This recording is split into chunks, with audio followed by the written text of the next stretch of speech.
Lesson, love, and blessings. Way up to my fire fan, back with another video. Great night of fights last night. SHAKUR Stevenson versus William ZEPEDA. Edgar Berlanga gets brutally knocked out by Hamza Shiraz.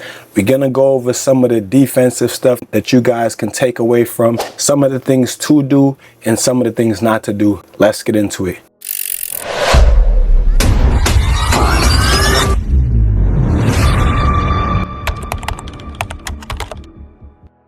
First of all, we had SHAKUR Stevenson, and I want you guys to notice how SHAKUR stays behind the shoulder, all right? When sometimes he's up with his hands up like this, but he's always moving his head, always moving his feet. When he's in his shell, he's got the shoulder up, stays behind his shoulder, stays nice and tight. Main thing, keeps his head out of the pocket, all right? We've seen SHAKUR Stevenson do some very nice stuff defensively, and William ZEPEDA do some stuff not good defensively. You know what I'm saying? When the guy is getting hit with over 60% of the power punches that's thrown at him, that's not good. It doesn't matter how many punches he's throwing, all right? Getting hit with over 60% of your opponent's power punches is unacceptable, and that shows a lack of defense, all right? SHAKUR Stevenson, great defense, keeping his head out of the pocket. William ZEPEDA, poor defense, keeping his head in the middle of the pocket, not moving it at all, not slipping, not rolling underneath shots, I mean at all. And he's got the conventional defense of his hands up, and he's still getting raked. And this is stuff that I be talking to you guys about when your hands aren't down, you can't see. When your hands are, you know what I'm saying, a little bit lower, you can see certain things coming. And if you have the mind of moving your head, in which you should, because head movement is a part of basic boxing fundamentals. You guys understand what I'm saying?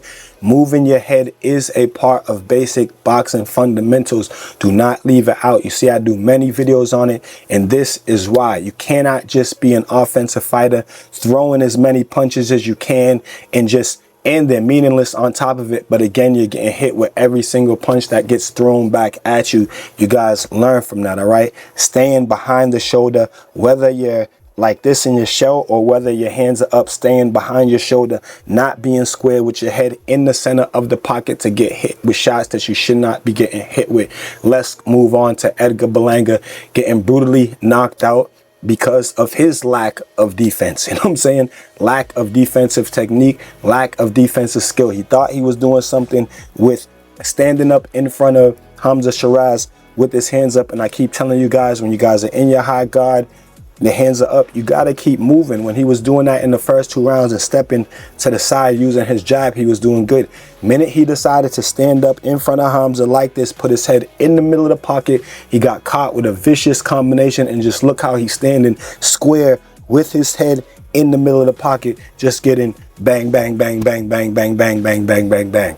You guys understand what I'm saying? So defense, good defense versus not good defense, all right? If you have good offense and you're fighting someone who has good offense and you have good defense and they have poor defense, more than likely the person with the better defense is going to win. If both guys have good offense, the person that has the better boxing skills and the better defense is more than likely going to win, unless the guy with the better defense and better boxing skill, you know what I'm saying, unless he gets caught or knocked out.